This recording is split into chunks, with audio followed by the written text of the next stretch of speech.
Good morning. Well, it's morning for me anyway. A little bit late in my morning. We spent most of the night tending to a baby goat that was sick.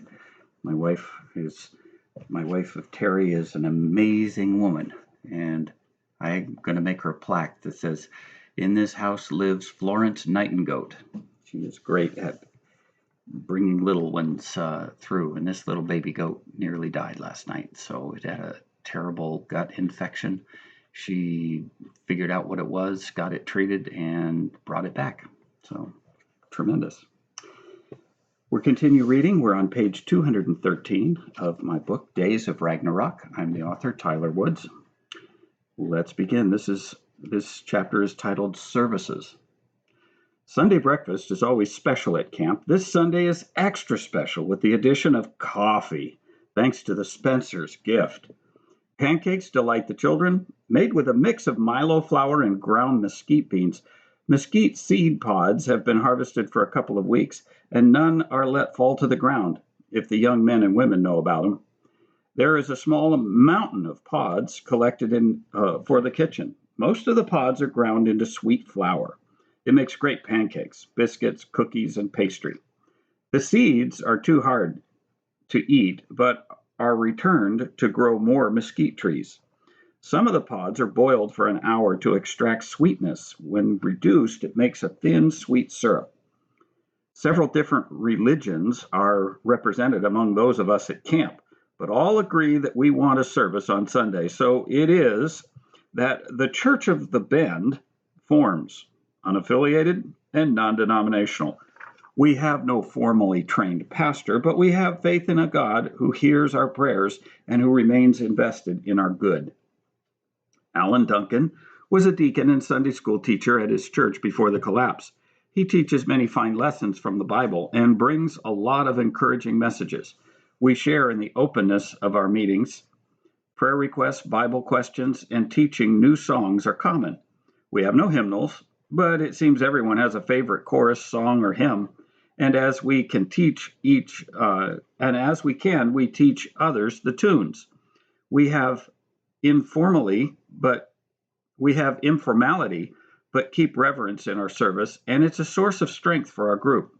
Travis and his 3 sons never miss coming to camp to join us on Sunday morning. We've lost the internet, telephone, television, and broadcast radio, but with that loss has come a change in values.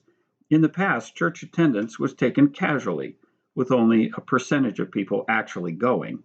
Here at camp, the services are something we all look forward to, with hardly an empty seat. I guess something good can come out of even the worst of situations. Sunday is the camp's rest day.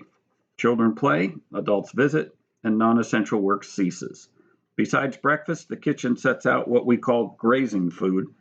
It consists of biscuits or bread in a large bowl covered in a large towel-covered bowl, fruit when available, and hard-boiled eggs. For Anna and me, it's time to spend together after church.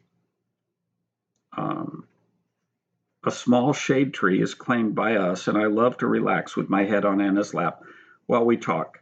Anna muses about how our life has changed, yet hasn't. She smiles, which catches my eye. What's funny, I ask. We are, Anna smiles. Do you remember how busy we were in Houston and how we hardly had time to spend for us? How has anything really changed? Now that we're here, you have different work, but it takes you away most of the day, just like before. I have similar work, but I'm doing it most of the day. We still only manage to see each other for breakfast and dinner, and we still live for Sundays. Looking up at Anna, I say, Alan Sanders said first, life is what happens to us while we're making other plans. I guess he was right. We try to run away from the busy, but it catches us just the same. On Intrepid, we rested some, but like you said, the destination was always ahead of us. Once we got here, we rested because each day was lived for itself, and the future was unknown. But now we've settled into that same busy we had before. Could it be that life keeps getting in the way? Maybe, Anna replies, but I'm not ready to trade it for what's next just yet. We both smile as I sit up to plant a kiss on the wonderful woman I have found for my wife. Scott and Roxanne wander over to the stream where the camp pool party was held. It is much quieter without all the guests. There are no fancy woven grass hats, but wonderful memories still remain. The fire pit is still there, but long since cold. Water flow has shrunk, but a small stream still runs its course. They sit near a place where water bubbles over the rocks. Roxanne, where do you call home? Scott asks. You hardly ever talk about it. She clears her throat and begins to speak, but it's obvious this is an important but private subject for her. My parents live in California, east of the mountains in the high desert. I was born there. Most people think of big cities when they think of California, but that's on the west side of the mountains. I'm a country girl that grew up in rural California. It's flat, windy, and dry. Do you think your family is okay? Scott asks. There's a good chance they are. Daddy was interested in how the Indians grew food in the high desert without irrigation and started growing citrus, dates, and what he called dry-footed crops. Mom did a lot of canning, too. They lived in a small town with good neighbors. I would like to get back there someday to see them. With cell phones, we could talk several times a day. Living in Houston was like being across the street. Now it feels like they're on a different planet. I can't even write them a letter. You'll get back there again, says Scott. It may take a while for things to settle down, but radio still works. Maybe more radio hams will come out of the woodwork and you can get a message to your folks. Maybe, replies Roxanne. Maybe. The sound of the water makes is soothing. Scott gathers some stones and tries to knock off the dangling end of an agave leaf. Roxanne watches patiently as Scott misses every throw. Come on, Scott, you aren't going to let a thing like that get past you, are you? Just hit the thing and be done with it. Roxanne enjoys taunting Scott. With his final miss, Scott hands Roxanne a stone. Well, if you think you can do better, have a fling. Taking the challenge, she replies, I was waiting for you to give up so I could show you how it's done. Roxanne calmly hurls the stone and clips off the dangling leaf as though it was nothing at all. Pleased there was only one dangling leaf, she will never confess it was a lucky toss. Scott, in partial disbelief, proclaims in a loud voice, and there you have it, folks. Rocky Balboa wins by a knockout in the first round. From this time forward, Scott takes to calling Roxanne by her new nickname, Rocky. Back at camp, the name sticks, even for those who have no idea of the origin. They find it easy to call her Rocky. It fits her. Package. Monday morning in the medical hut, Anna and Jackie take out the partially opened box of supplies that Jim recently sent. Medicine is stored, supplies are organized and put away, and bandages are packed into an airtight box to keep them from becoming soiled. Then at the bottom of the box, Jackie notices another small wrapped package. She removes it and reads the tag, for Anna, with love from Rita. This one's for you, Anna. Jackie hands it to her. Rita is so thoughtful. I wonder what it could be. I'm not expecting anything. Anna unties the string that Rita so often uses. Removing the paper exposes tissue paper wrapped around a small, long box. What is it? Asked Jackie. It's a pregnancy tester, an EPT. Why would Rita send me an EPT? Jackie suddenly gets very excited. Anna, when was your last cycle? No, Jackie. Besides, how would Rita know about me if I don't? Jackie asks again, when? Since you came to camp? Anna's head is spinning inside. How could she have missed something like this? I don't know. Everything has been so crazy since we left Hawaii. I thought it was just the stress from all the change. I don't even remember my last... No, wait. It was just before we left for Hawaii. Anna grabs the pocket calendar she keeps in her bag. It was the first week of July. Jackie has a huge smile. And how many weeks ago was that? Anna quickly counts the weeks, and a serious look comes over her. I need to use this tester. Look, Jackie, not a word until until it's confirmed, and then not until I tell Jason. Promise? I promise, says Jackie. As long as I get to be a god aunt. Jackie throws a big hug on Anna's neck. And you said you weren't expecting anything. We won't know for sure until morning, so don't go knitting any booties. Still, how did Rita know? If this test's positive, Rita is more than amazing. Anna thinks Jackie might have trouble keeping the secret, but it's her own behavior that piques my curiosity. At lunch and again at dinner, I ask her if everything is okay. Everything's fine. Why do you ask? You appear preoccupied. Is there any problem at the medical hut? Are you and Jackie okay? No, we're good. I just have some things on my mind that I need to sort out. Anna is acting nervous. Why don't you tell me about it? Maybe I can help. I'm trying to understand Anna's strange behavior. Then, in a more serious note, I ask, does it involve you and me? Anna looks straight into my eyes and tells me, no, Jason, we're very good. I'm very happy with you as my husband and wouldn't want my life any other way. I'll have this thing sorted out soon and I'll tell you all about it when I do, I promise. I let it go with that and think it best to give Anna some space. I am concerned enough to pray for her and to wait. Long before daylight, Anna follows the path to the outhouse, as she has grown accustomed to doing several times each night. On this trip, she was thinking, why didn't I recognize this earlier? I'm a nurse. She brings the EPT, and this will be the final answer. 7 o'clock comes, and I rise to find Anna already awake and dressed. What's with you? I ask. Is this the same woman I have to pry out of bed each morning? We all have to accept changes. I thought this was a good first step for me. She is beaming, and I'm captivated by her. Anna is especially beautiful and radiant this morning. I think I'm going to like this new change, I say. Anna hands me the EPT with a plus sign showing in the window. Good, because you're in for some changes too. What's this? I ask, looking confused. Then Anna realizes I've never seen a pregnancy tester before. It means you're going to be a daddy. I'm pregnant. Anna nearly knocks me over as she hugs my neck in excitement. I don't know what to do or even think. Well, aren't you happy? You're a daddy, Jason. What's wrong? Anna is growing concerned by my lack of response. Taking Anna in my arms, I say, of course I'm happy, but I'm scared too. No doctors, no hospital. What if something goes wrong? I'm not ready to lose you. Jason, Anna replies, women have been giving birth to babies for a lot longer than medical schools have been giving birth to doctors. I'm a nurse, remember? We'll do fine, and our baby will look just like you. I scoop Anna up and kiss her passionately. I can't believe it. I'm going to be a daddy. We both laugh and cry and laugh some more. We're a bit late getting to breakfast. Everyone is busy eating, except for Jackie, whose eyes are locked on Anna. Dad notices us coming in and says in a joking loud voice, you have to get up earlier than that to win the race to breakfast.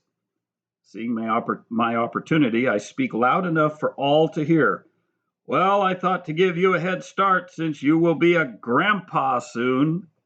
Breakfast is all but forgotten as pandemonium ensues. Mom is crying and hugging Anna. Jackie is saying she knew since yesterday and it was the hardest secret she ever kept. Dad is shaking my hand and then hugging me. Even the kitchen crew comes out to applaud the new parents. With all the reaction in camp, you would wonder if the Connors are having the baby or the camp. Some will say it's a little of both. Perhaps it is the collective agony of hearts over lost loved ones and the lack of communication with family, or maybe it's the uncertain future we face. But the camp begins acting more like family. Vicarious bonds are forming, and nearly everyone laughs or cries together. The mission. Camp has been our home for nearly 3 months, and all but a few of the families have their own huts. Our water line is working, and the laundry is somewhat mechanized on windy days. A small windmill turns an eccentric shaft that operates agitators for wash and rinse tubs. On days with little wind, the laundry crew keeps fit by working the dashers by hand. Between fresh air, hard work, and a natural diet, everyone appears to be healthy. Stephanie Sweeney is doing a good job locating, organizing, and harvesting local food sources. The Connors' deep larder is holding up. First calculations estimated our food would last only about 7 months, but with native foods added, New estimates are carrying us through winter and well into spring. Having enough food doesn't solve all of our problems, however. Winter is coming, and none of the huts have the means to provide heat. Already, our daytime highs are dropping into the 70s, with nighttime lows touching the 60s. This is comfortable weather, but in another month, the daytime highs will drop another 10 degrees, and the nights will be in the 40s. Huts with poor windows and floppy doors will be very uncomfortable. It isn't that we don't have tools or the ability to make tight-fitting doors and windows. It is that the wood we scavenge has been exposed to the elements long enough to be brittle. You can hardly cut it, and driving a nail will nearly always split the wood. We have better luck tying boards together with string, and we make that string from the sorrel bush. Huts are just going to be weather tight, but they're not going to be tight against the cold. Water collection is another problem. The spring pond that Fred and Harry built is holding plenty of water and is overflowing most days, but in another month the winter drought will begin and water will grow scarce. A second catchment is under construction to contain more of the runoff, but even that might not be enough. We call a general meeting of the camp with Travis and his sons invited. We need input from all angles to best meet the winter challenges. Dad thanks Stephanie and Christy for their report on food stores as he addresses the next subject. Well, it's good news that we aren't going to go hungry this winter, but we have two other issues, and they aren't going to be easy to solve. First is our water. Harry, give us an update. Harry Taylor stands and faces the group. We've finished the second catchment pond, and it's filling up, but the spring is already slowing down some. We don't know how slow the spring will get, but if it dries up completely, we'll only last about a month without a new water source. Roxanne stands and is acknowledged. Winter work at the pit should tame down quite a bit as well as the gardening. That's going to cut down on the water needs at the laundry since those are the sources of the most soiled clothes. We can also drop to taking showers every 3 days. Cold showers won't be missed much anyway, as the water barrels aren't getting as warm as they did in the summer. If the spring temporarily dries up, we could stretch that month reserve into perhaps 2. Harry and Fred both nod in agreement. Dad continues, okay, if the spring dries up, we'll implement water restriction and deal with that when it comes. That brings up the hardest problem, heat. All summer long, we've battled too much heat, and now we need to address the opposite. Winter's coming, and it's going to get cold. None of the huts are tight enough to heat. Even if we make chimeneas for every hut, there isn't enough wood and coal to keep them fueled. We've already shut down the kilns at the pit and stockpiling what wood and coal we can. There still isn't near enough. We need to get our heads together on this one. If you have an idea, let's hear it. There are no bad ideas. Hands go up all over the room. Many of the younger men and women have ideas to share, and this is encouraged. In most circles, these teenage adults would be sidelined, but not here. They work like adults and are respected as adults. Ideas are varied as those that offer them. Direction is scattered at first, but as thoughts are shared, responses become focused. 2 possible actions seem logical. We have to either locate a large source of fuel to heat leaky huts, or we have to find better accommodations to winter in and move the entire camp population there. The first possibility is unlikely, but the second is unthinkable. Leave camp? So much work has been spent making it livable, but like it or not, a plan is coming together. A multi-purpose scouting mission is commissioned. Travis McCann knows the area better than any. He will lead the team. Willie and Pete McCann will accompany him along with Bob Isham, Paul Sayer. For economy, they will leave Travis's truck behind and take both Rangers, the 1 cargo trailer, and some extra fuel. They will be looking for heating fuel sources, possible buildings to winter in by the whole camp, water sources, and signs of survivors, perhaps friendly. The team assembles before morning and leaves at first light. They plan to be gone for 3 days and will send PSK text messages over the portable 2-meter radio every 12 hours on the 10s. That will be 10 o'clock in the morning and again at 10 o'clock in the evening. They have no idea just how important this mission is. By the first 10, the team has inspected 2 abandoned shacks, but find nothing of value. Each had heating stoves, but they're rusted through. Terlingua's ahead. Long ago, it was a bustling mercury mine, but all that remains are ruins of a ghost town and a tourist trap. Before the collapse, it was visited by many of the Big Bend National Park tourists, but it's likely deserted now. It does have some buildings that might be useful. Travis plans to check it thoroughly after returning from T3.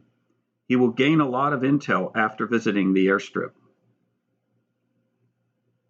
Willie, here's our first message for the 10. Travis is focused and alert, but conversational he is not. The message reads, AR, T3, NTR. Back at camp, Dennis Peterson has hiked up to the ridge with a portable 2-meter radio and a converted PDA to read the encoded text message from the team. The message is right on time, but Dennis thinks the message is garbled. He waits for another message, but after 20 minutes, he returns to the communication hut. Dennis hands the radio and PDA to Pat. This is all I got, Mr. Wagner. Call me Pat. I appreciate the respect, but we're working together on this. Pat is just fine. Pat Wagner is easy to work with and prefers a relaxed work environment. Okay, Pat, but what does this message mean? Did it get garbled? Was there more? No, it's all here. AR means arrived, and T3 is the designation for the airstrip where they found the Spencers. NTR is military acronym for nothing to report. Arrived T3, nothing to report. I didn't expect more this early. Dennis is impressed. Man, it sure was short. Travis served in the military during Vietnam, Pat explains. His specialty was commanding force recon units behind enemy lines. He was never detected, and his unit was decorated several times. He knows what he's doing. Travis doesn't care to stop where they will be exposed to logical observation posts. He passes the airstrip a ways and pulls to the side of the road for Bob and Paul to come alongside. We're going to go check out that hangar and the Spencer's truck. If any unfriendlies are around, there will be signs of looting. Willie, you and Pete follow this wash east to the tractor trail and then cut south to where you can cover us. Give us 2 clicks when you get in position. I'll respond with 1 click. We'll go in from the front after you're in position. Travis has a teasing grin as he turns to Bob and Paul. We'll only need sidearms, but don't let a stray cat make you shoot your buddy. Bob and Paul don't need to defend their safety practices. They're all good hunters and friends, but this is a good-natured reminder to be safe. Willie sets down his preferred shotgun and picks up his dad's .270 deer rifle. Pete is proudly carrying the .308 that I sent with him for this trip. They each grab binoculars and head down the wash toward the tractor trail. It doesn't take them long to get into position. Willie turns on the HT radio and pushes the key twice. It's followed by 1 click from Travis doing the same. Okay, boys, let's keep 50 feet between us and go have a lookie. Bob, you check out the truck, and I'll check the hangar. Nothing appears to have been touched. Bob and Paul come to the hangar after seeing the empty truck. Travis has already surveyed the hangar. It appears exactly as it was when they were there last. Paul tells Travis the truck has not been messed with. Even the glove box was neat and tidy. Travis asks, did you have to reach in and unlock the door? I locked the doors but left the windows open about 6 inches. Bob is impressed and says, you're a sneaky man. Good thinking. And yes, we did have to unlock the door. I thought it was a bit strange to find the door locked but the window open. Travis looks somewhat relieved. Good. With the attention a plane must have caused, any looters would have surveyed the airstrip at least. This area must be clear. Let's go check out Terlingua. Travis's keys Travis keys the HT and says the word clear. A single click responds, and from about 50 yards behind the hangar come first Willie, then Pete. They all climb back into the Rangers and head for town. In the old cabin, Mom is beaming as she and Anna talk about the new baby. This will be her first grandchild, and she feels overdue for the title. You have no idea how much I've prayed for this precious life. I do have a confession to make, however. I've known for some time now. I wasn't sure I could keep it a secret. Anna's eyes are wide open. You knew? How could you? I didn't even know until this morning. Then it dawns on her. Rita. Mom takes Anna's hands. I don't know how she knows these things, but she told me the second night you were there. After the news reports, Jim and Pat, or Matt, get their business done, then I put on the headphones and Rita and I chat for a bit. She told me first thing. She said she knew by looking in your eyes and how you moved in the kitchen as you two fixed breakfast. Anna looks dumbfounded. She sits down. So that's why she sent me the EPT. Not actually, Mom replies. She expected you would figure it out without it. But when I told her how busy you've been, I guess she thought to prod you a bit. Anna has a great big smile. That scoundrel. Just wait till I see her again. Both ladies laugh and are amazed at Rita's incredible inclinations. Oh, I almost forgot. Mom gets up and goes to her bedside. Under the bed, she removes a package and comes back to where Anna is sitting. Anna recognizes the package. Rita's gift. That's the one I carried to you the day we got here. Why haven't you opened it? Because the gift is for you. It's from Rita, and she wanted you to give it to me for safekeeping until you knew. Mom's glowing smile can melt a heart at 50 paces. It projects a loving acceptance. She places the package into Anna's hands and says, open it. The string is neatly woven to create a net over the brown paper.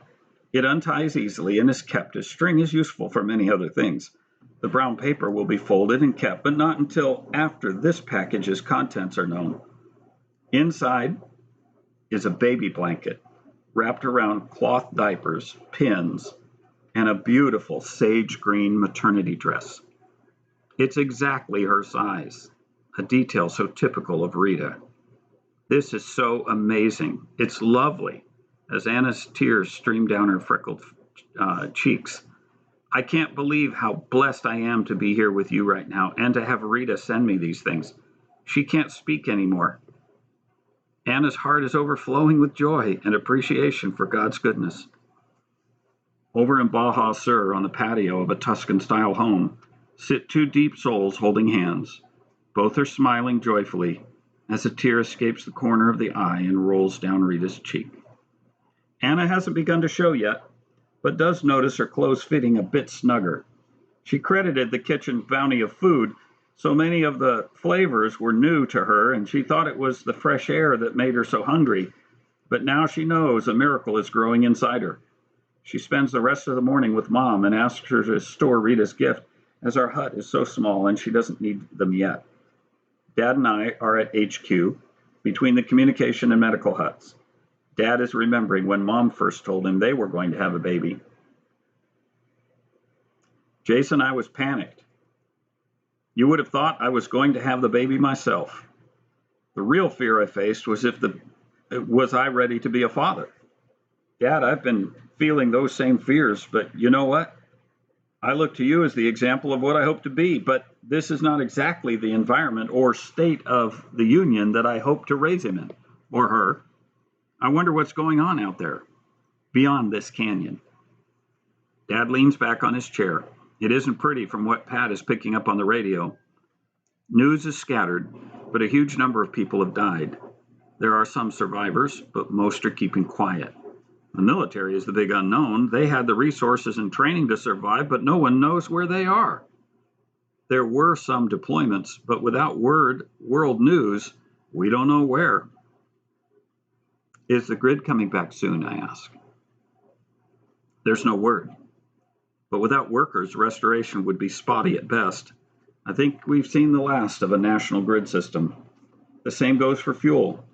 It takes trucks to keep the electric going. once it stops, I guess it's not easy to get back.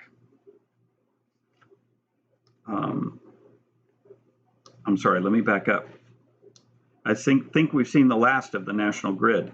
The same goes for fuel. It takes electricity to refine oil, and refined oil to run the service trucks to keep the electric going. Once it stops, I guess it's not easy to get back. What about news from overseas? Dad thinks a moment, then says, with the US out of the picture, you can bet the Middle East is a war zone. China is probably taking over Taiwan, and Japan is in the crosshairs. Russia may be spreading its skirt too. If Mexico weren't so weakened by the loss of US foreign aid, I'd expect them to take back Texas. It would be a foolish attempt, but they might try it if they thought they could get away with it. I guess it depends on how many Texans survive this thing. I agree. Texas has always had the desire to stand alone. Maybe they'll come out of this as a new nation after all. They have the resources to pull it off, provided they still have a population. It would be good for Texas, but maybe not for the world. With everything so screwed up, I wonder what kind of world my children will inherit. And we will pick this up again tomorrow. God bless.